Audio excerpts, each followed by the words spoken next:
बिस्मिल्लाहिर्रहमानिर्रहीम। या बीच में आ जाते हैं बंदे, ऐड करना पड़ेगा इनको यार। चले, ऐड हो गई, ठीक है। अच्छा जी, बिस्मिल्लाहिर्रहमानिर्रहीम। हम स्टार्ट करते हैं। बेटा, कल हमने डिस्कस किया था कि हम जब मैन्युफैक्चरिंग अकाउंट बनाते हैं, ये उन बिजनेस के लिए बनता है। बेटा माइक बंद कर दीजिएगा, माइक बंद कर दीजिएगा। ये उन बिजनेस के लिए बन रहा होता है जो चीजें मैन्युफैक्चर करके आगे सेल करता है। तो जो मैन्युफैक्चरिंग बिजनेस होते हैं वो क्या करते हैं, रॉ मटेरियल खरीदते हैं, रॉ मटेरियल खरीदते हैं। लाइक अगर मैं कार बना रहा हूँ तो कार बनाने के लिए मुझे स्टील चाहिए होगा, कार बनाने के लिए मुझे रबड़ चाहिए होगा, रबड़ सील्स बनानी पड़ती है, शीशा चाहिए होगा, ये सारा रॉ मटेरियल में आता है। तो मैन्युफैक्चरिंग बिजनेस क्या करते हैं, सबसे पहले एक मैन्युफैक्चरिंग अकाउंट बनाते हैं जिसमें वो अपनी कॉस्ट ऑफ प्रोडक्शन लिखते हैं। पूरे साल में हमारा कितना खर्चा आया फिनिश गुड्स के ऊपर, जो चीजें हमें बेचनी है उस पर कितना खर्चा आया हमारा, उसके लिए हम क्या करते हैं, मैन्युफैक्चरिंग अकाउंट बनाते हैं।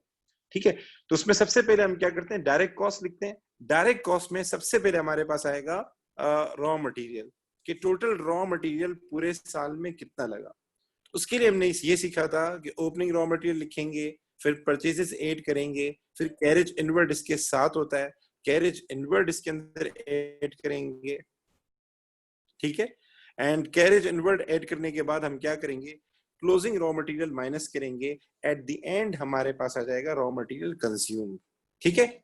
उसके बाद दो और डायरेक्ट कॉस्ट होती हैं, एक डायरेक्ट वेजेस होता है और एक हमारे पास होता है डायरेक्ट एक्सपेंस। ठीक है। डायरेक्ट वेजेस कहते हैं प्रोडक्शन वर्कर की वेजेस को, कि जो मशीनरी पे काम कर रहे हैं, जो वर्कर आपकी मशीनरी पे काम में इन्वॉल्व है। वो वर्कर दो किस्म के होते हैं, एक वो होते हैं जो डायरेक्टली इन्वॉल्व होते हैं, एक वो होते हैं जो इनडायरेक्टली इन्वॉल्व होते हैं। लाइक सुपरवाइजर डायरेक्ट काम नहीं कर रहा होता, वो देख रहा होता है, मॉनिटर कर रहा होता है।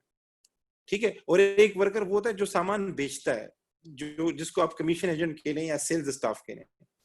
सो मैन्युफैक्चरिंग अकाउंट में सिर्फ दो वर्कर की वेजेस आती हैं। एक वो वर्कर जो डायरेक्टली इन्वॉल्व है, वो यहां पर आएगा, प्रोडक्शन वेजेस में आएगा। जैसे अगर मैं कुर्सियां बनाता हूँ, फर्नीचर बनाता हूँ, तो कारपेंटर की वेजेस यहाँ पर आएंगी। अगर मेरा पिज्जा वगैरह है तो कुक की वेजेस यहाँ पर आएंगी। ठीक है। अच्छा जी, उसके बाद हम लिखते हैं डायरेक्ट एक्सपेंस एंड रॉयल्टीज। इस पे कल बात आपसे हो चुकी थी। आखिर में आ जाएगा प्राइम कॉस्ट। उसके बाद बेटा हम क्या करते हैं, इनडायरेक्ट कॉस्ट लिखते हैं। इनडायरेक्ट कॉस्ट, इनडायरेक्ट कॉस्ट भी फैक्ट्री वाली। सो कल मैंने आपको बताया था, एक होती है फैक्ट्री, एक होता है ऑफिस। एक होती है फैक्ट्री, एक होता है ऑफिस। फैक्ट्री वो जगह होती है जहां हम प्रोडक्शन कर रहे होते हैं, जहां हम चीजें बना रहे होते हैं। ऑफिस वो जगह होती है जहां हम सेल कर रहे होते हैं। सो हम हमारे पास दोनों खर्चे उसने दिए होंगे, ऑफिस रेंट भी दिया होगा, फैक्ट्री रेंट भी दिया होगा। ऑफिस रेंट हम यहाँ मैन्युफैक्चरिंग अकाउंट में नहीं लिखते, क्योंकि मैन्युफैक्चरिंग अकाउंट सिर्फ प्रोडक्शन के लिए बनता है, कि जो चीजें आपने प्रोड्यूस किए उस पर क्या खर्चा आया। तो ऑफिस रेंट का ताल्लुक किससे, सेल करने से। ऑफिस की इंश्योरेंस किसके, इसका ताल्लुक किससे, सेल करने से। तो वो खर्चे यहाँ नहीं आएंगे, यहाँ पर फैक्ट्री से रिलेटेड खर्चे आएंगे। तो फैक्ट्री रेंट आएगा, फैक्ट्री इंश्योरेंस आएगा, ये सारी चीजें यहाँ नीचे मेंशन है। ठीक है। और डेप्रिसिएशन भी हमारे पास फैक्ट्री इक्विपमेंट की आएगी। इक्विपमेंट वो दोनों दे देगा, ऑफिस की भी दे देगा, फैक्ट्री की भी दे देगा। यानी ऑफिस के लिए कार यूज होती है, व्हीकल यूज होता है, ट्रॉलर यूज होते हैं, तो वो सामान बेचने के लिए यूज होते हैं, गुड्स को डिलीवर करने के लिए यूज होते हैं। और मशीनरी भी दे देगा, तो हम मशीनरी की डेप्रिसिएशन यहाँ लिखेंगे क्योंकि वो प्रोडक्शन में यूज हुई है। ठीक है। इसी तरीके से सुपरवाइजर है, सुपरवाइजर मंथली वेजेस उठाता है, मतलब उसको सैलरी ज्यादातर पे होती है, और वो प्रोडक्शन में इनडायरेक्टली इन्वॉल्व होता है, मतलब वर्कर्स को देख रहा होता है। इसीलिए ये इनडायरेक्ट कॉस्ट होती है, तो हम इसको फैक्ट्री ओवरहेड के अंदर लिखते हैं। इन सब का टोटल करेंगे तो हमारे पास आ जाएगा gross cost of production. Gross cost of production, यहां तक मेरे साथ है ईश्वर जी सर। बेटा, आर यू विद जी मी? सर। ओके, अब आगे चलते हैं। तो इस पे कल डिटेल बात हो चुकी थी, अब आगे चलते हैं। आगे अब और क्या आएगा। अच्छा बेटा, मेरा एक सवाल है, हमने इस साल जितना हम ये बेनिफिशियरी अकाउंट इसलिए बना रहे हैं कि जो चीज हम बेच रहे हैं उस पर हमारा कितना खर्चा आया। ठीक है। हम जो चीज बेचते हैं उसको हम कहते हैं फिनिश गुड। क्या कहते हैं उसको? उसको हम कहते हैं फिनिश गुड।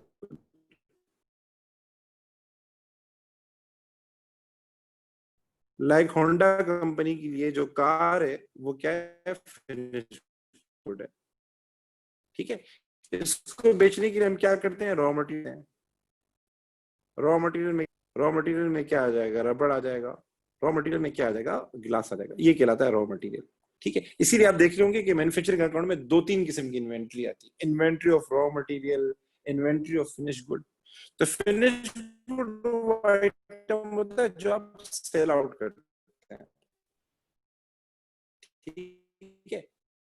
तो यहाँ उसकी कॉस्ट आती है, तो उसकी इन्वेंट्री यहाँ पे नहीं आती। फिनिश गुड की इन्वेंट्री कभी भी आप मैन्युफैक्चरिंग अकाउंट में नहीं लिखते, ठीक है, उसका ताल्लुक सेल करने से होता है। अच्छा जी, रॉ मटेरियल यहाँ पर आता है क्योंकि ये प्रोडक्शन में लगा था। तो मेरा एक सवाल है, हम मैन्युफैक्चरिंग अकाउंट इसलिए बना रहे हैं कि जो हमने फिनिश गुड इस साल तैयार कर लिए 100% कंप्लीट हो गए, मतलब उसमें कोई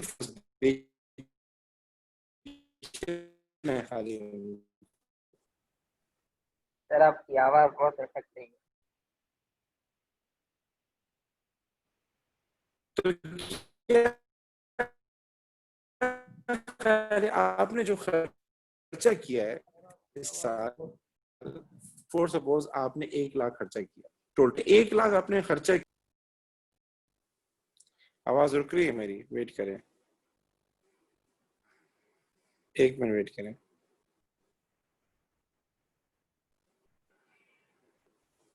अब बताएं, मेरी आवाज सही आ रही है? जी सर। अभी सही आ रही है, ठीक है। अच्छा जी, मैं ये बात कर रहा हूँ कि हम मैन्युफैक्चरिंग अकाउंट इसलिए बनाते हैं कि हमें जो चीज बेचनी है आगे जाके, सेल करनी है, मतलब जो हमारे पास फिनिश गुड आ रहा है ऊपर, ठीक है, तो इस पे हमारा कितना खर्चा है हम इसलिए बनाते हैं कि हमारा फिनिश गुड पे जो इस साल हमें बेचने हैं उस पे टोटल खर्चा कितना है, इसके लिए हम बना रहे होते हैं। तो मेरा एक सवाल है, हमारा टोटल खर्चा आया 1 लाख, ठीक है, हमारा टोटल खर्चा आ गया 1 लाख। तो ये जो 1 लाख हमने खर्चा किया है इस साल फिनिश गुड पे, क्या ख्याल है सारे फिनिश गुड तैयार हो गए होंगे, मतलब बस उनको बेचना है जाके, या ऐसा हो सकता है कि कुछ नहीं तैयार हो, कुछ नहीं सर, ये हमने सिर्फ खर्चा किए, ये हमें ये नहीं पता कि वो तैयार है कि नहीं है। ठीक है, तो ऐसा हो सकता है ना कि हमारे पास जो हमने खर्चा किया है फिनिश गुड्स के ऊपर, उसमें से कुछ फिनिश गुड ऐसे हो जो पार्टली फिनिश गुड हो या सेमी फिनिश गुड हो। मैं लिख देता हूं यहां पर, जो पार्टली फिनिश गुड्स हो, पार्टली फिनिश गुड्स हो या फिर सेमी फिनिश गुड हो। क्या मतलब, मतलब उनमें कुछ काम रहता हो, लाइक कार बना रहा हूँ, कार में कोई शीशा नहीं लगा हो, ऐसा हो सकता है। कार बना रहा हूँ, कार पे पेंटिंग नहीं हुई हो, जब पेंटिंग नहीं हुई तो बेचूंगा कैसे मैं उसको, नहीं बेच सकता उसको तो मैं। इसी तरीके से मैं कार बना रहा हूँ, कार में इंजन के अंदर कोई मसला आ गया तो उसको प्रोसेस करना है, वो रहता है। अभी कार बना रहा हूँ, उसके अंदर जो सीटिंग अरेंजमेंट है वो अभी तक नहीं हुई, ठीक है। तो ऐसा हो सकता है कि साल के आखिर तक बहुत सारे फिनिश गुड ऐसे हों जो अभी कंप्लीट नहीं हुए हों। तो वो फिनिश गुड जो इन प्रोसेस होते हैं, वो फिनिश गुड जो सेमी फिनिश गुड होते हैं, मतलब उनमें थोड़ा बहुत काम रहता है, या फिर वो पार्टली फिनिश गुड होते हैं, उनको प्यार से हम क्या कहते हैं, उनको प्यार से हम कहते हैं वर्क इन प्रोसेस। हमको प्यार से क्या कहते हैं, वर्क इन प्रोग्रेस। तो ऐसा हो सकता है कि साल के आखिर में कोई फिनिश गुड हो, फॉर सपोज उसकी वैल्यू 20,000, क्या हो उसकी वैल्यू 20,000, उस पर हमने इतना खर्चा किया हो 20,000 का, लेकिन वो कंप्लीट नहीं हुआ हो। तो ये जो 1 लाख रुपए ये हमें ट्रांसफर करना होता है इनकम स्टेटमेंट में। कहां ट्रांसफर करना होता है, इनकम स्टेटमेंट में, ताकि हम ग्रॉस प्रॉफिट मालूम कर सकें। जाहिर सी बात है, ये 1 लाख जो मैंने फिनिश गुड पे खर्च किए हैं, उन फिनिश गुड को आगे जाके बेचूंगा, ठीक है। तो जो उनको बेचूंगा तो उनकी सेल से मुझे कॉस्ट माइनस करनी होगी, उनकी सेल्स प्राइस से मुझे कॉस्ट माइनस करनी होगी। सो द प्रॉब्लम इज, जब ये 1 लाख मैं ट्रांसफर करूंगा तो उन जाहिर सी बात है कुछ फिनिश गुड ऐसे हैं जिनको मैं सेल ही नहीं कर सकता। जब मैं उनको सेल नहीं कर सकता तो उनकी कॉस्ट भी मुझे हटानी होगी, क्योंकि इनकम स्टेटमेंट में वो कॉस्ट आती है जो चीजें आप बेच रहे हैं उन पे कितना खर्चा होगा, जो चीजें आप बेच रहे हैं उन पे कितना खर्चा होगा, जो कंप्लीटली तैयार हो चुकी है।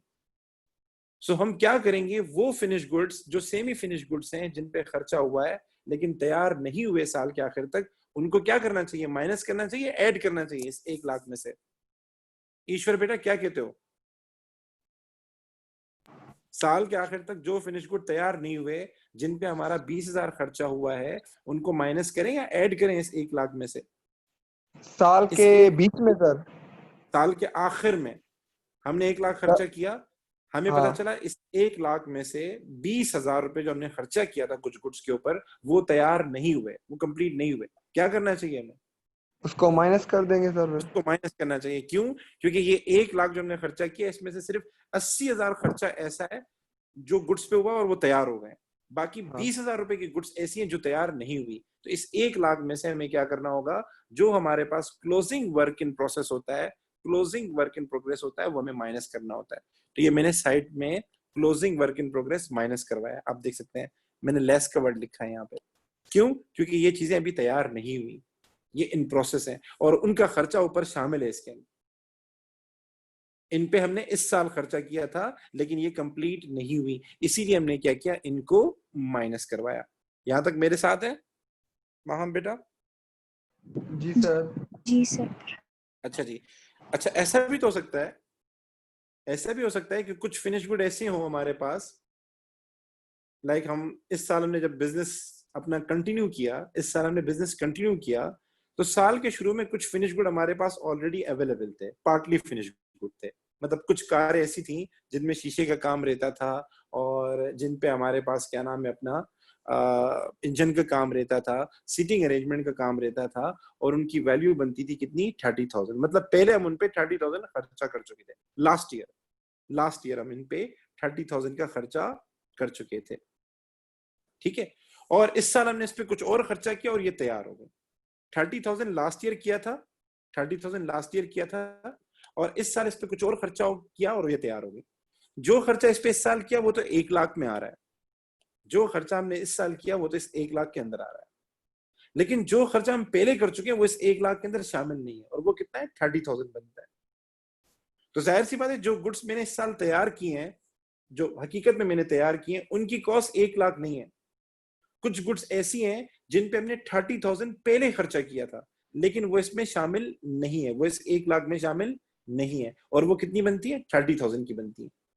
मैं अगेन रिपीट कर दूं भाई, जिस तरह हमारे पास क्लोजिंग वर्क इन प्रोग्रेस है ना, इसी तरह हमारे पास ओपनिंग वर्क इन प्रोग्रेस भी होता है। ओपनिंग वर्क इन प्रोग्रेस क्या होता है कि लास्ट ईयर कुछ फिनिश गुड ऐसे थे जिन पे हमने कुछ खर्चा किया था और वो रह गए थे, वो तैयार नहीं हुए थे। फॉर सपोज उस पे कितना खर्चा किया, 30,000 का, ये हमने लास्ट ईयर खर्चा किया था। अच्छा, ये 30,000 इसमें इंक्लूडेड नहीं है 1 लाख में, क्योंकि 1 लाख क्या बताता है कि इस साल कितना खर्चा किया, इस साल। ठीक है, तो ये जो 30,000 की गुड्स ये तैयार हो गई हैं, ये कंप्लीट हो गई हैं, तो जाहिर सी बात है मुझे इस 1 लाख में क्या करने चाहिए, 30,000 ऐड करने चाहिए या माइनस करने चाहिए? ऐड करने चाहिए। ऐड करने चाहिए, ताकि मेरे पास टोटल कॉस्ट है ना, जो फिनिश गुड मैंने इस साल तैयार की उनकी टोटल कॉस्ट है। तो 1 लाख के अंदर ये 30,000 इंक्लूडेड नहीं है क्योंकि ये पिछले साल हमने खर्चा किया था और इस साल हमने इनको कंप्लीट कर लिया। तो हम ओपनिंग वर्क इन प्रोग्रेस हमेशा क्या करते हैं, ऐड करते हैं, हमेशा क्या करते हैं, ऐड करते हैं। और जो इनका नेट आंसर आता है वो हम यहाँ लिखते हैं और हमारे पास फाइनल आंसर क्या कहलाता है, कॉस्ट ऑफ प्रोडक्शन कहलाता है।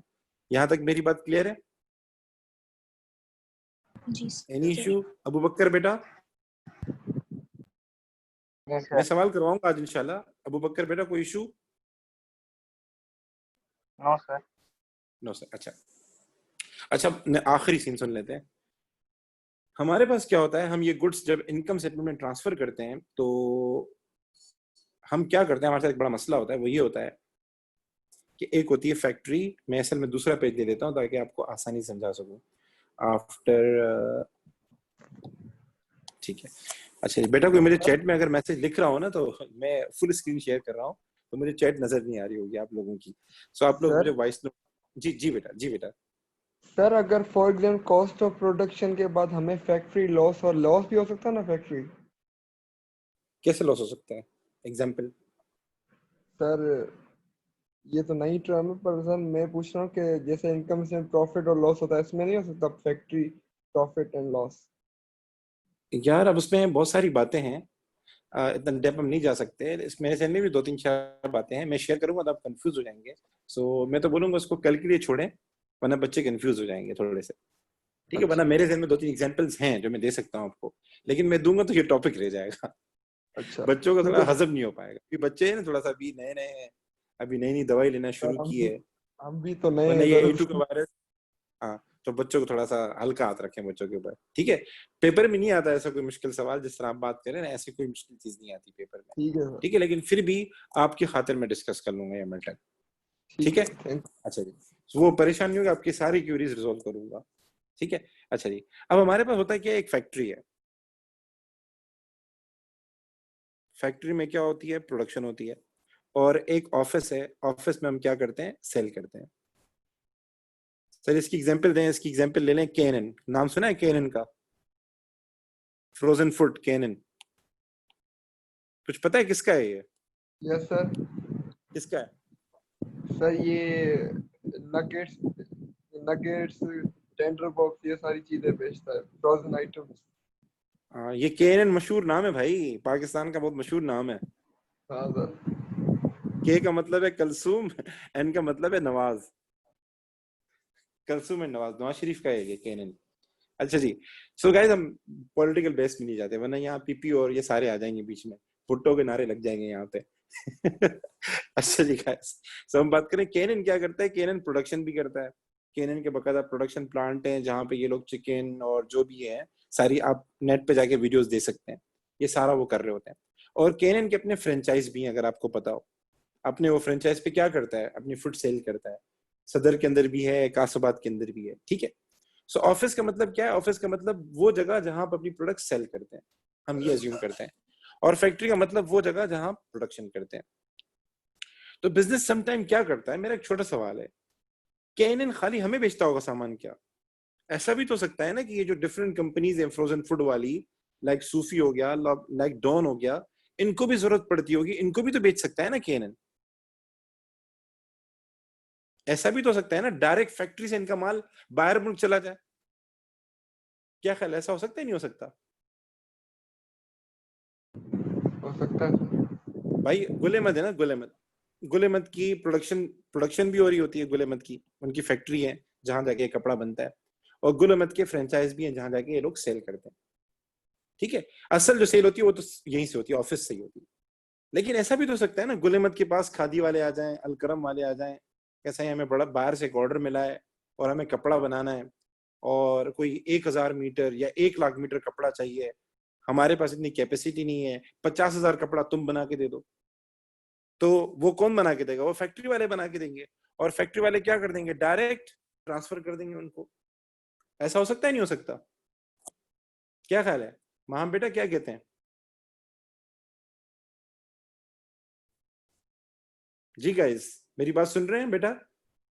हाँ सर, हो सकता है सर। सर हो रिपीट कर दें सर, भाई, रिपीट करें। कंपेटिटर करते हैं आपस में, कंपेटिटर करते हैं भाई। रॉयल फैन नाम सुना होगा, रॉयल फैन आपने, रॉयल फैन की जो प्रोडक्शन प्लांट है वो कहाँ पर है, वो गुजरात के अंदर है, वो गुजरात के अंदर प्रोडक्शन करता है। और उसकी ऑफिसेस तो डिफरेंट जगहों पर है जहां वो सेल कर रहा होता है, ठीक है, उसकी डिफरेंट जगहों पर ऑफिसेस हैं। तो कभी कभार होता है कि भाई उनको फॉरेन कंट्री की बड़ी बड़ी कंपनीज होती हैं आके एक्सेस करती हैं और कहती है हमें 50,000 पंखे चाहिए, हमें 60,000 पंखे चाहिए। तो वो उनकी फैक्ट्री वाले बना के क्या करते हैं, डायरेक्ट ट्रांसफर कर देते हैं, डायरेक्ट ट्रांसफर कर देते हैं। तो एक मसला आएगा, वो मसला क्या आएगा? देखो, एक तो सेलिंग प्राइस वो होती है जो हम अपने कस्टमर को बताते हैं, ठीक है। कस्टमर के साथ तो हमारी कहानी कुछ और है, उनको तो हम ठीक ठाक खींचते हैं जितना हम लूट सकते हैं उसे।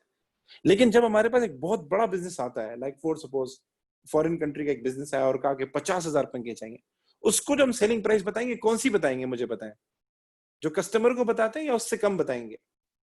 उससे कम बताएंगे सर। उससे कम बताएंगे, एक्सीलेंट। कॉस्ट तो इसका कॉस्ट मतलब ये कि हमारे पास एक ट्रांसफर प्राइस भी होनी चाहिए, हमारे पास एक ट्रांसफर प्राइस भी होनी चाहिए। सर क्या मतलब?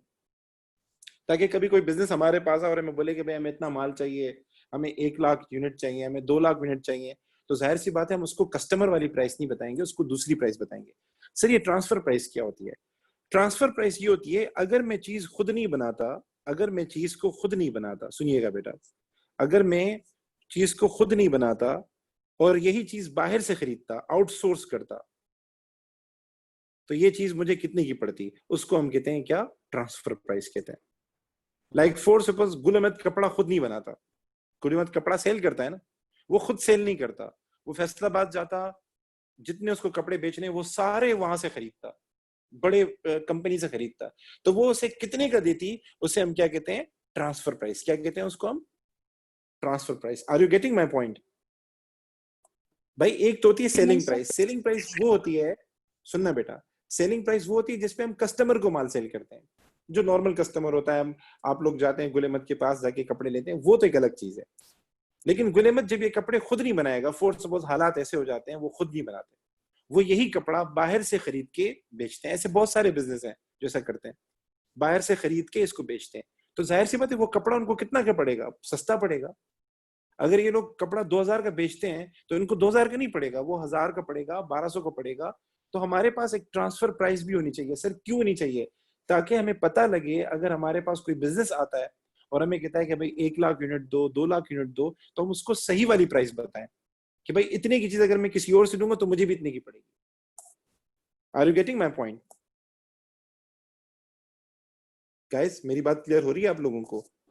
नहीं यस सर। सर। नहीं समझ में आ रहा? ये कौन था जो नहीं सर बोला था? मुंतहा बेटा आप थे? सर मैं थी। अच्छा ठीक है, ओके ओके। देखिए हमारे पास जो मैन्युफैक्चरिंग बिजनेस होता है, मैन्युफैक्चरिंग बिजनेस के अंदर दो चीजें होती हैं। एक होता है हमारे पास फैक्ट्री जहां वो चीज को प्रोड्यूस कर रहे होते हैं, और एक होता है ऑफिस जहां वो चीज को सेल कर रहे होते हैं। सो ऑफिस वाले कस्टमर को जो प्राइस बताते हैं उसको हम क्या कहते हैं?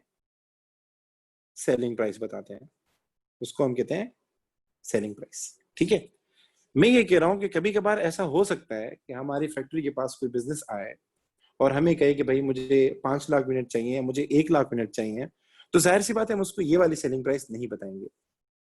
ठीक है, क्यों नहीं बताएंगे? क्योंकि ये तो कस्टमर को देते हैं हम लोग, और कस्टमर को तो हम एक चीज दे रहे होते हैं, एक टाइम पे एक जोड़ा देते हैं, 2 जोड़े देते हैं, 3 जोड़े देते हैं, ज्यादा से ज्यादा कोई 10 ले जाएगा। लेकिन जब मेरे पास कंपनी आएगी तो मुझसे एक जोड़ा तो नहीं लेगी, 2 नहीं लेगी, वो कितने लेगी? 1 लाख लेगी, 2 लाख लेगी। तो उसको मैं फिर ये प्राइस नहीं बताऊंगा, उसको दूसरी प्राइस बताऊंगा। यहां तक मेरे साथ है? जी सर। और दूसरी प्राइस जो बताऊंगा वो डिस्काउंटेड होगी। वो क्या होगी? डिस्काउंटेड होगी। और वो तकरीबन इस तरह होगी कि अगर यही कपड़ा मैं किसी और से लेता तो जो मुझे कपड़ा पड़ता मैं वही प्राइस उसको बताता। लाइक फॉर सपोज मैं एक कपड़ा खुद बनाता हूँ, मेरी कॉस्ट ऑफ प्रोडक्शन कितनी आ रही है? 1000। मैं आपको थोड़ा इजी करके दे देता हूँ। मेरी कॉस्ट ऑफ प्रोडक्शन आ रही है 1000, ठीक है। और ये कपड़ा मैं सेल करता हूँ कितने का? 3000 का सेल करता हूँ, ठीक है। यही कपड़ा अगर मैं कहीं और से खरीदता, खुद नहीं बनाता, यही कपड़ा अगर मैं कहीं और से खरीदता, खुद नहीं बनाता, तो ये कपड़ा मुझे पड़ता फॉर सपोज 1400 का पड़ता। कितने का पड़ता? 1400 का पड़ता। सो मैन्युफैक्चरिंग अकाउंट के अंदर इस 1400 को हम क्या कहते हैं? ट्रांसफर प्राइस कहते हैं। क्या कहते हैं? ट्रांसफर प्राइस कहते हैं। एक एग्जाम्पल के तौर पे बता रहा हूं, मतलब ये क्या प्राइस है? इस ट्रांसफर प्राइस का मतलब क्या है? ट्रांसफर प्राइस का मतलब है ये वो प्राइस है अगर मैं ये कपड़ा खुद नहीं बनाता और किसी और से जाके लेता और फिर बेचता, तो मुझे ये कपड़ा कितने का पड़ता? 1400 का पड़ता। यहां तक मेरे साथ है? यहां तक कॉन्सेप्ट क्लियर हुआ? ट्रांसफर प्राइस किसे कहते हैं? जी सर। ठीक है। सो मैन्युफैक्चरिंग बिजनेस क्या करते हैं? मैन्युफैक्चरिंग बिजनेस क्या करते हैं?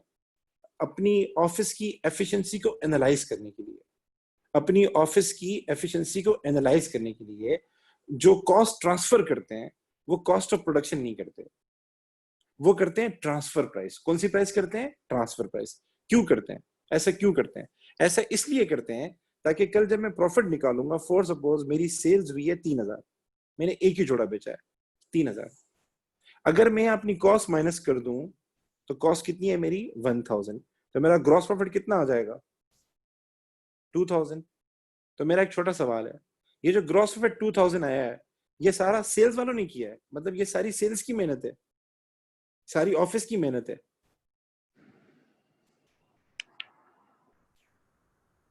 जी बेटा, ईश्वर बेटा आप क्या कहते हैं? सर 400 फैक्ट्री वालों का है। Excellent excellent. अगर मैं इसको इस तरह लिखूं, सेल्स 3000 और माइनस 1400 करूं तो ये कितना आ जाएगा? 1600। ठीक है, ये ज्यादा अच्छा है। सर ये क्यों ज्यादा अच्छा है? क्योंकि ये मुझे बता रहा है कि मेरी ऑफिस वालों ने हकीकत में जो ग्रॉस प्रॉफिट कमाया वो कितना बनता है? 1600 बनता है।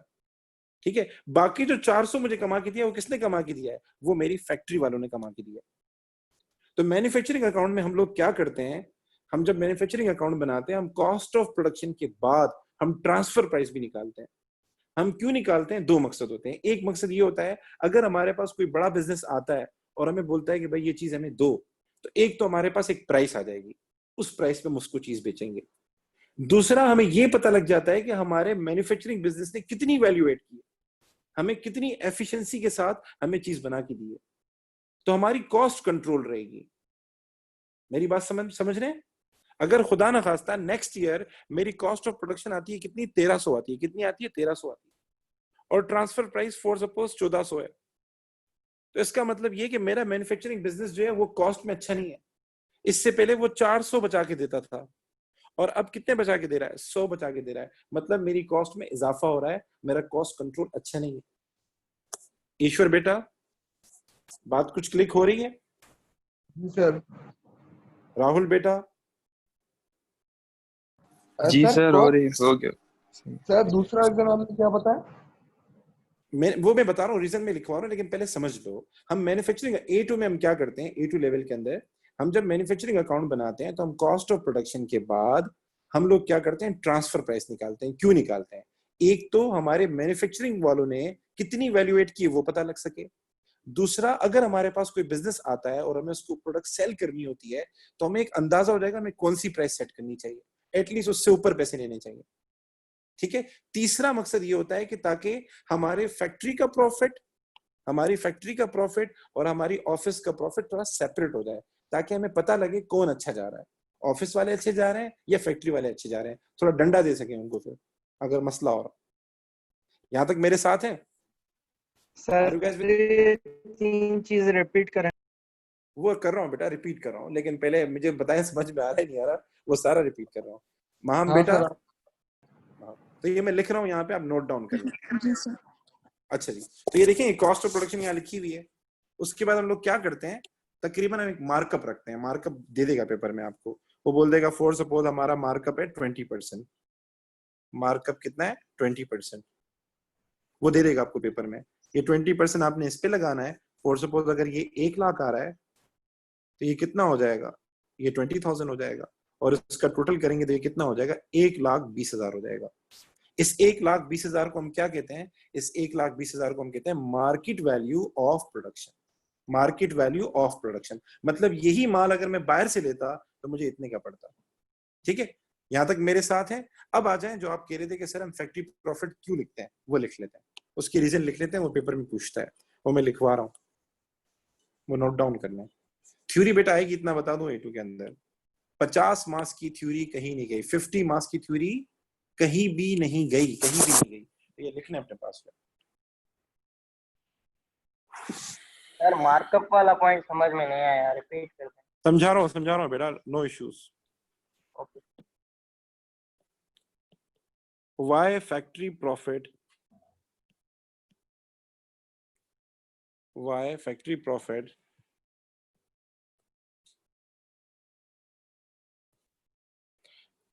why goods are recorded at transfer price कर लेता हूँ, अच्छा रहेगा।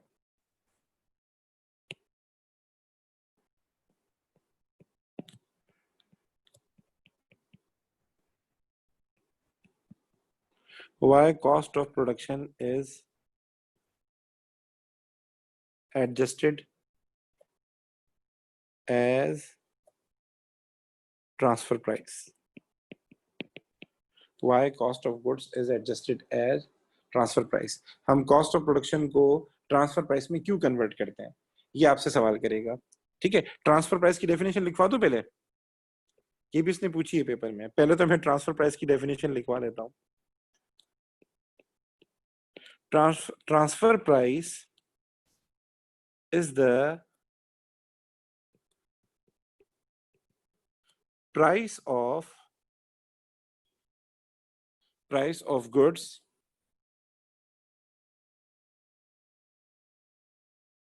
calculated in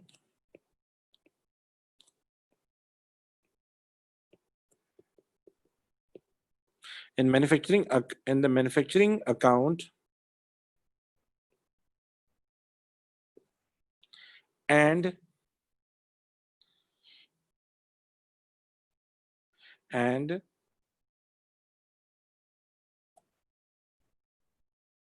completed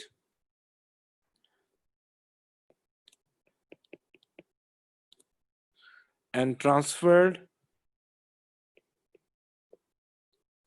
to the income statement। हम यही प्राइस ट्रांसफर कर रहे होते हैं इनकम स्टेटमेंट में। ठीक है, इसका मकसद क्या होता है उस पर आ रहा हूं। Transfer price is the price of goods calculated in manufacturing account and completed and transferred to the income statement. अच्छा जी. It often include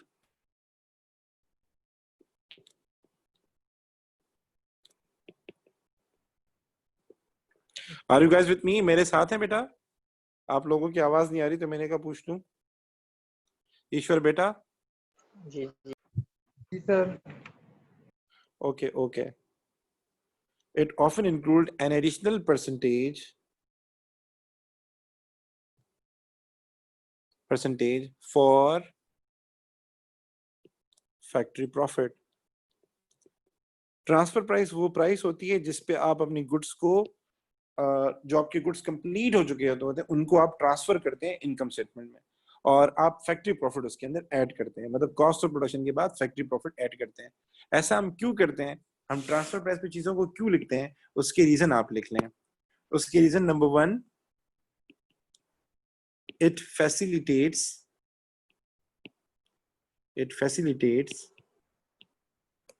pricing. कल अगर हमारे पास कोई बंदा आ जाए और कहे हमें ये गुड्स चाहिए, कितने की बेचें उसको, तो जाहिर सी बात है उसका रेट अलग होगा तो हमें एक अंदाजा हो जाएगा. ठीक है. और दूसरा, कॉस्ट ऑफ प्रोडक्शन डिपार्टमेंट, जो हमारे पास फैक्ट्री है जो प्रोडक्शन में इन्वॉल्व है, cost of production department is better controlled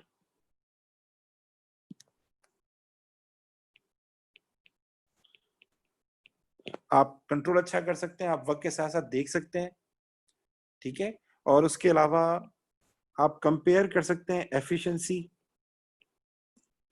कि हमारे पास जो फैक्ट्री सुपरवाइजर है या फैक्ट्री मैनेजर है उसने कितना अच्छा काम किया है, तो आप रिवॉर्ड दे सकते हैं एफिशिएंट मैनेजर को.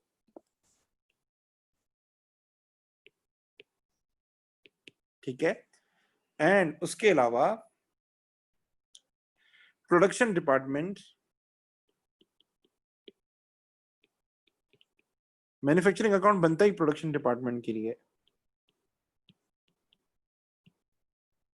Production department continues to be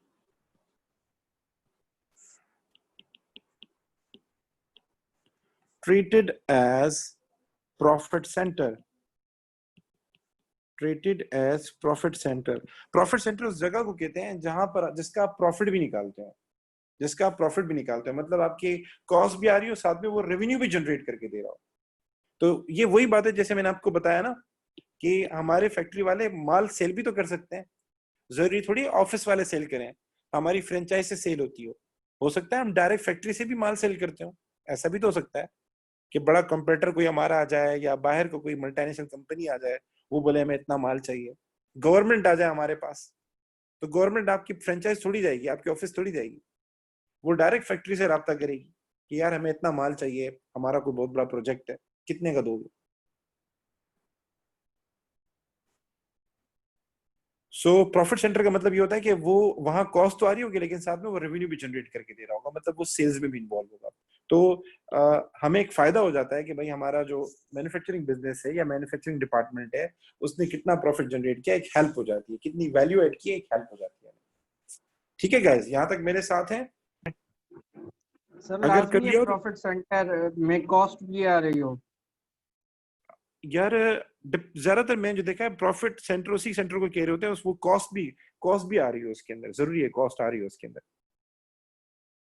like हमारा ऑफिस जो है ना वो प्रॉफिट सेंटर है, तो वहां कॉस्ट भी आ रही होती है एंड उसके अलावा हमारे पास वो सेल्स भी कर रहा होता है, प्रॉफिट भी जनरेट कर रहा होता है.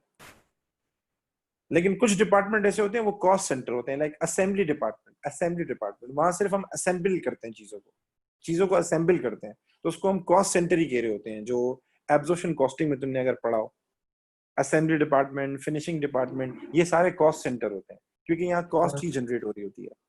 सर जी बेटा. सर ये additional percentage for factory profit क्या है?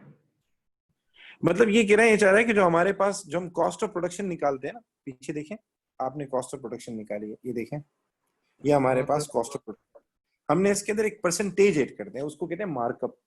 ज्यादातर मैन्युफैक्चरिंग बिजनेस में मार्कअप होता है। ये फॉर सपोज हमारा अगर कॉस्ट 1 लाख आ रही है तो हम 20% मार्कअप लगा लेते हैं। मार्कअप का मतलब क्या होता है? 20% ऑफ कॉस्ट। मार्कअप का मतलब क्या होगा? 20% ऑफ कॉस्ट। जो आपकी कॉस्ट आ रही है उसका आप 20% निकालें। ठीक है।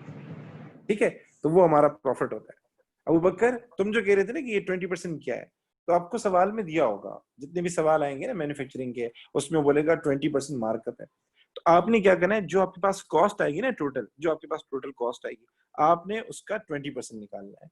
मार्कअप का मतलब होता है profit as a percentage of cost. तो जो परसेंटेज दी हो वो कॉस्ट पे लगानी है आपने। ठीक है, यहां तक मेरे साथ हैं? एक सवाल करें जल्दी से? जी सर बोले। ठीक है जी, अगर आपके पास बुक हो तो अच्छी बात है, नहीं तो मैं अपने पास फाइल ओपन कर रहा हूँ, वही दिखा रहा हूँ आपको। 196 पेज पे आपके पास मैन्युफैक्चरिंग अकाउंट आ रहा होगा, अगर आपके पास बुक हो सबके पास। महम बेटा, आर यू देयर? जी सर। ओके। मेरे ख्याल से पेपर कौन सा था यार, मैं भूल गया। पेपर था मई जून 2016। मई जून 2016 मैं डायरेक्ट ए लेवल के क्वेश्चन करवा रहा हूँ। पेपर 3-2। ये सारे कौन से पेपर मैंने खोल लिए? एज लेवल है यार, A2 लेवल में आ जाओ भाई। मई जून 2016 पेपर 3-2। ठीक है बेटा, देखो कौन सा सवाल है।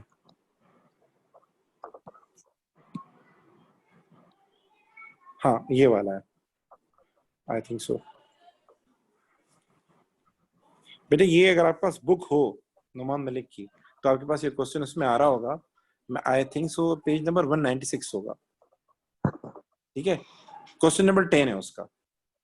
अगर आपके पास नुमान मलिक की बुक हो सामने तो बहुत अच्छी बात है। अगर आपके पास बुक हो तो उसका क्वेश्चन नंबर 10 है मैन्युफैक्चरिंग अकाउंट का।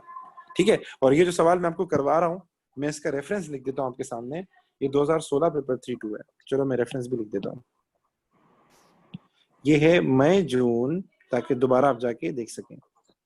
2016 पेपर 3-2 है। ठीक है बेटा, क्वेश्चन करें बेटा? बहुत आसान है, मुश्किल नहीं है। ठीक है, क्वेश्चन करते हैं। कह रहा है campus limited is a company which manufacture a single product. Finish good are transfer from the factory at production cost plus 15%। ये क्या है? ये आपको मार्कअप दिया उसने आपको। हाँ सर। ठीक है, ये परसेंटेज इसने दे दी, मतलब फैक्ट्री प्रॉफिट 15% आपने निकालना होगा। फिर कह रहा है unsold goods are stored in warehouse, गोदाम में रख लेते। ठीक है, selected balances extracted from the trial balance for the year ending 30 September 2015 were as follows। बेटा रेवेन्यू मैन्युफैक्चरिंग अकाउंट में नहीं आता। रेवेन्यू मैन्युफैक्चरिंग अकाउंट में नहीं आता क्योंकि इसका मतलब है sales. Purchase of raw material आता है, यस सर। कैरेज इनवर्ट आता है, यस सर। फैक्ट्री का वर्ड दे दिया है, फैक्ट्री, तो ये भी आएगा, फैक्ट्री प्रोडक्शन वेजेस। फैक्ट्री का वर्ड दे दिया, ये भी आएगा। एडमिनिस्ट्रेटिव वेजेस, एडमिनिस्ट्रेटिव का ऑफिस का दूसरा नाम क्या होता है? एडमिन। ऑफिस कॉस्ट अगर मैं लिखता हूं तो ऑफिस कॉस्ट का दूसरा नाम क्या होता है? Administration cost. ठीक है बेटा, are you getting my point? So ये एडमिनिस्ट्रेशन वेजेस का मतलब क्या है कि जो मेरी ऑफिस है जहां मैं सेल करता हूं उसके खर्चे। ठीक है, तो ये तो आएगा ही नहीं। सर लिखा हुआ जनरल एक्सपेंस, तो बताया नहीं है किसका एक्सपेंस है, तो ये क्वेश्चन मार्क है। ठीक है, ये क्वेश्चन मार्क है, तो उसको मैं ग्रीन कलर से हाईलाइट कर लेता हूं। फिर आगे क्या वर्ड दिया है? फैक्ट्री। आगे क्या वर्ड दिया है? फैक्ट्री, मतलब जो हमारी फैक्ट्री है उसकी प्लांट एंड मशीनरी, तो उसका मतलब ये उसकी डेप्रिसिएशन दी है, ये कहां जाएगा? ये मैन्युफैक्चरिंग में जाएगा। आगे वर्ड दिया है ऑफिस, सो ये नहीं आएगा मैन्युफैक्चरिंग में। यहां तक मेरे साथ हैं ईश्वर बेटा? जी सर। जी सर। ओके ओके ओके, आगे पढ़ लेते हैं। At 30 September 2015 there were accrued general expenses of 5000। ये कहना क्या चाह रहा है कि जो ऊपर जनरल एक्सपेंसेस आ रहे हैं ये कंप्लीट नहीं है, इसमें 5000 के एक्सपेंस इंक्लूडेड नहीं है। तो क्या करेंगे, हमें जब भी अकाउंट बनाने ऐड होते हैं हम करेंगे, टोटल एक्सपेंस ऐड ऐड करेंगे करेंगे, सर। प्रीपेड और माइनस 5000 को हम ऐड करेंगे। और कह रहा है प्रीपेड जनरल एक्सपेंसेस ऑफ 3000, कुछ एक्सपेंसेस हमने एक्स्ट्रा दे दिए थे, वो अगले साल के थे, इस साल के सर नहीं माइनस थे, करेंगे। माइनस करेंगे। ठीक, शाबाश। तो इसका मतलब ये हमारे पास जनरल एक्सपेंसेस कितने हो जाएंगे? 78 प्लस 5000 माइनस 3000। कैलकुलेटर आपके पास होगा 80,000 80,000 80,000। 80,000, शाबाश। सर जी बेटा। सर जो ये कैलकुलेशन होती है ये हम अभी भी यही साइड में लिखेंगे इसमें? यार आप कैलकुलेशन जो है ना वो पेपर में शो किया करो, बहुत अच्छी बात है। मतलब आप साइड पे कर लिया हाँ करो। मतलब हाँ साइड में वो ऑल एल में होता था, इसमें भी है सर। हाँ कर सकते, नो इश्यूज। मैं बताता हूँ कैसे करेंगे, कोई मसला नहीं। चलें जी, आगे देखें। मैंने जनरल एक्सपेंस की बात की थी ग्रीन कलर से, वो उसने नीचे बताई है।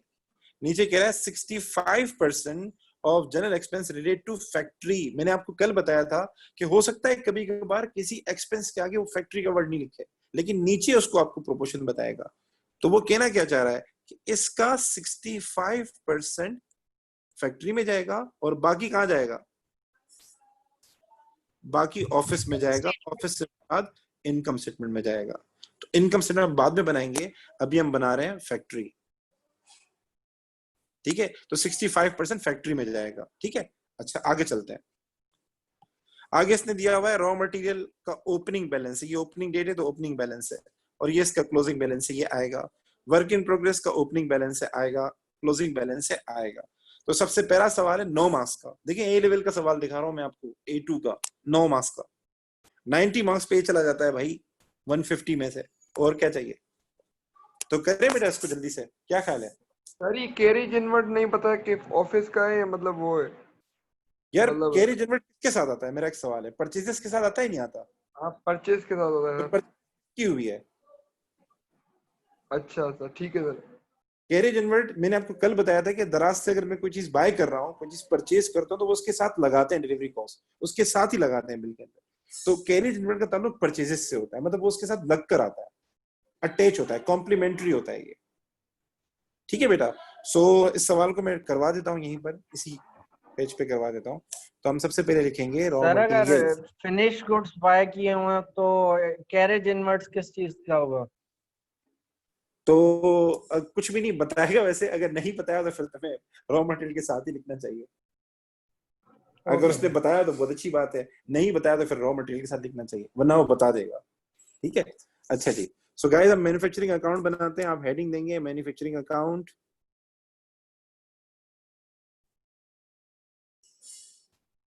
आपको अलग से आंसर शीट दी जाएगी। ठीक है, और आप 2 कॉलम बनाएंगे। सबसे पहले हेडिंग देंगे रॉ मटेरियल की। मैं थोड़े शॉर्टकट यूज करूंगा, आपने नहीं करने। ठीक है, अजीम लोग जो है वो शॉर्टकट यूज करते हैं। तो आप लिखेंगे opening raw material. Opening raw material कितना है हमारे पास? 1,10,000। फिर हम लिखेंगे परचेजेस। बच्चों वाले सवाल है भाई, ए लेवल में पहले ही बोल रहा हूँ आसान है। आप सब वर्ल्ड टॉप करेंगे अगर आप मेहनत करें तो। ठीक है, परचेजेस 794,750। फिर कैरेज इनवर्ड आएगा। सर कैरेज इनवर्ड कितना हमारे पास? 4250 ऐड करेंगे। ठीक है, फिर हम क्लोजिंग क्या करेंगे? माइनस।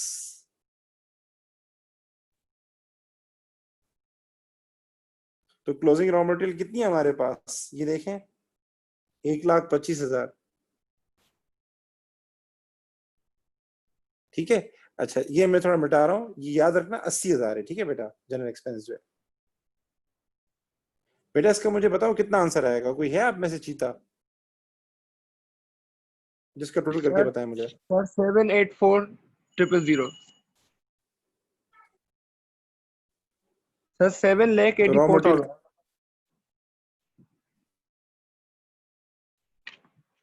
7 लाख। 7,84,000। ठीक है, ठीक है। अच्छा जी, सर फैक्ट्री प्रोडक्शन वेजेस दी हुई है? यस सर, ये देखें। तो फैक्ट्री का वर्ड भी है और आगे उसने प्रोडक्शन वेजेस भी बोली हैं। तो फैक्ट्री प्रोडक्शन वेजेस कितनी है हमारे पास? I think so 382,500। अच्छा डायरेक्ट एक्सपेंस होते नहीं है वैसे ज्यादातर। डायरेक्ट एक्सपेंस और रॉयल्टी बहुत कम मिलेंगे, बहुत कम मिलेंगे आपको। तो अगर मेरा फॉर्मेट आपने देखा हो तो मैं इसके बाद लिखवाता हूँ डायरेक्ट एक्सपेंस या रॉयल्टी, तो वो बहुत रेयर होते हैं, तो इसमें नजर नहीं आ रहा आपको, तो हम इसको एंड करेंगे यहाँ पर और इसके आगे लिखेंगे प्राइम कॉस्ट। यार इसका टोटल बताओ कितना आ रहा है? सर इसका आ रहा है 11,66,500। अच्छा 11,66,000। 500। ठीक है बेटा, ठीक है बेटा। अच्छा जी, फैक्ट्री ओवरहेड में क्या आएगा सर? फैक्ट्री ओवरहेड में जैसे सुपरवाइजर होता है उसको महीने के हिसाब से तनख्वाह होती है, तो वो आएगा। तो मैं जो चीजें मैंने करा दी हैं उसको मैं हाईलाइटर हटा देता हूँ, इसको भी हटा देता हूँ, इसको भी हटा देता हूँ, ठीक है। सो बाकी जो चीजें हैं वो आपके पास आएंगी जो मैंने हाईलाइट की हुई है, ठीक है। सो आपके लिए इजी हो जाएगा, मैं करवा देता हूँ। तो हमारे पास सुपरवाइजर वेजेस आएंगी,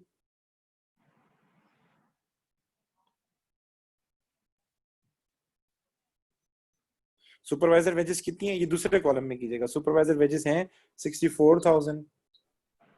सर फिर क्या आएगा? सर फिर हमारे पास एडमिनिस्ट्रेशन एक्सपेंस तो नहीं आता, लेकिन वो जो जनरल एक्सपेंस है ना, जनरल एक्सपेंस में से कुछ फैक्ट्री का भी है, ठीक है। ऊपर जो एक्सपेंस आता है वो डायरेक्ट होता है, उसके साथ डायरेक्ट कवर्ड होना चाहिए। तो सर ये कितना होगा? तो ये आपने निकाला था 80,000, अगर आपको याद पड़ता हो। उस 80,000 का 65% निकाल लेना। तो आई थिंक सो 80,000 का 60 48,000 52,000 शायद ऐसा कुछ है, ऐसा ही है जी बेटा। जी जी सर। 65 जी सर 52,000। 52,000। 52,000। सर ये भी हो गया हमारे पास, जनरल एक्सपेंस भी हो गया हमारे पास, फैक्ट्री सुपरवाइजर भी हो गया। अब क्या बचा? डेप्रिसिएशन। अच्छा डेप्रिसिएशन वैसे निकालनी पड़ती है या इसने दी हुई है, खुद दी हुई है। सो हम दी हुई है डेप्रिसिएशन सर। सिर्फ फैक्ट्री की लिखेंगे। सो डेप्रिसिएशन है हमारे पास 55,000। इसका टोटल करें, बताएं कितना आया टोटल?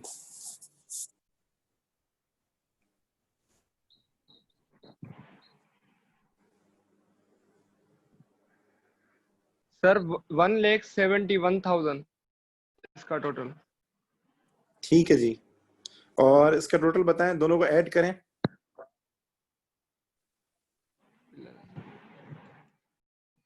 बेटा कैलकुलेटर हाथ में हो तुम लोगों को बता रहा हूँ, स्पीड दीजिएगा। सर 13,37,500। लेवल है ईश्वर तुम्हारा, लग रहा है तुम्हें टॉप करना है भाई, तुमने तो बंदों को बीट कर दिया भाई। चलिए जी, फिर उसके बाद लिखेंगे ओपनिंग WIP और फिर लिखेंगे क्लोजिंग WIP, ठीक है। वर्क इन प्रोग्रेस आपको याद है, क्योंकि ये माल ऐसा है हाँ जो कुछ कंप्लीट हो गया था वो ऐड करेंगे, वो ओपनिंग है, वो है 17,500, और जो रह गया था वो कितना है? 14,000। ये क्वेश्चन में गिवन है। ये जो 30 सितंबर है ना, ये क्लोजिंग डेट है और ये ओपनिंग डेट है। सो ये हो जाएगा हमारे पास आई थिंक सो 3,500 शायद। हाँ सर। ये ऐड कर दें तो ये आ जाएगा हमारे पास कॉस्ट ऑफ प्रोडक्शन। जी सर बेटा, ये है 13,41,000। ठीक है। उसके बाद सर क्या करेंगे? फैक्ट्री प्रॉफिट ऐड करेंगे। तो फैक्ट्री प्रॉफिट के लिए उसने आपको सवाल में बताया है, आप ऊपर जाके देखें, सवाल में लिखा हुआ है 15%। तो 15% आप निकालेंगे किसका? इसका। तो आप 1341 पे लगाएं 15%, इस पे लगाएं 15%। जो आंसर आएगा वो हमारे पास कहलाएगा मार्केट वैल्यू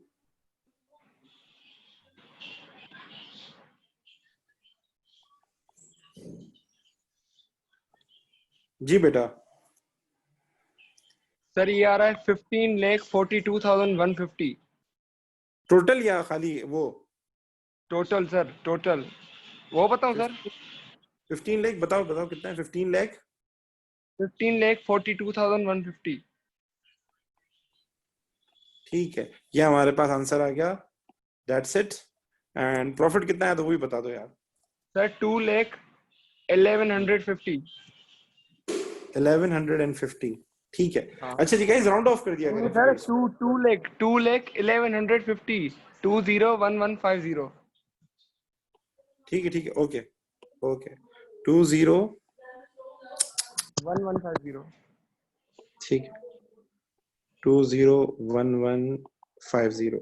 और सर ये ठीक है। क्या है जो मतलब work in goods at transfer price, ये क्या है सर? Finish goods?